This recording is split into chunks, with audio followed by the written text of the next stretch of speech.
Sa ibang balita, umakyat na sa 10 ang nasawi dahil sa sakit ng leptospirosis sa Olongapo City. Nanawagan naman ng tulong ang mga opisyal ng lungsod kaugnay ng naturang sakit.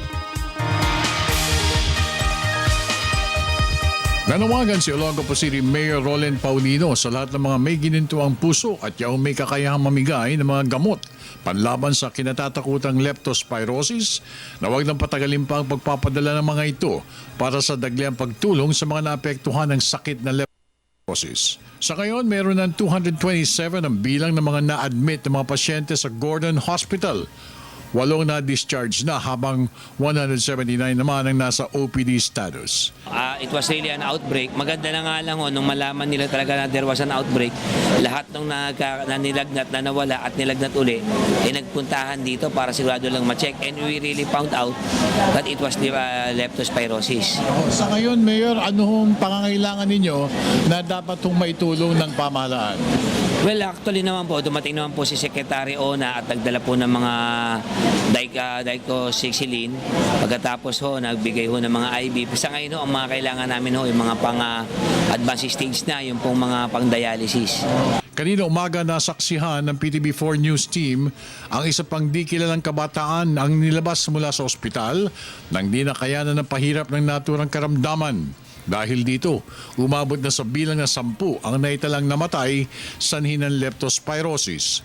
Ayon kay Dr. Luigi Lipomano, vital organs ng biktima ang unang tinatamaan ng leptospirosis, kung kaya't mahalaga na agarang mabigyan ng mga antibiotic sa ngayon. So yung peak ho nila dumating nung Wednesday. Last night po medyo nabawasan na po tayo. Hopefully we're praying na sana wala na po sana dumating pang mga... Lahat ng mga patients na to, leptospirosis. Lahat po to talagang nabiktima po to sila ng leptospirosis po, sir. 3 palapag ng Gordon Hospital ang pinaglagyan ng mga pasyente na may iba't ibang stages ng sakit ng leptospirosis. Karamihan naman dito ay nagpapagaling na at mayroon namang kakaiba ang kayusan nito.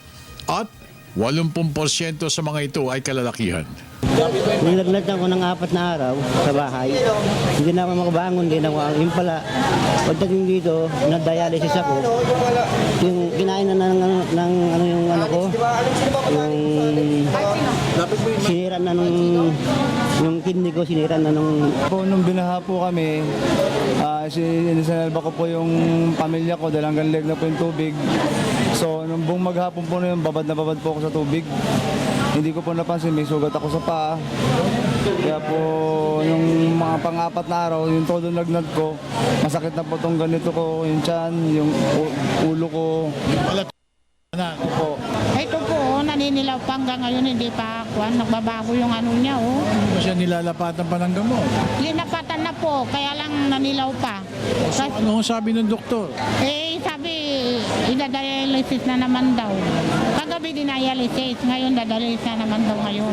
Damang-dama naman ni Congressman Jeffrey Kong Hu ng 1st District ng Zambales ang nangyaring leptospirosis outbreak sa Olongapo City. Last night, sabi nila darating daw yung galing ng Nueva Ecija. Pero hindi ko alam kung dumating kagabi, alas 11 o'clock. Siguro itong umagan to, palagay ko dumating yan. Yung kailangan sa pag-dialysis. Para sa Telebisyon ng Bayan, ako naman si Noel Perfecto.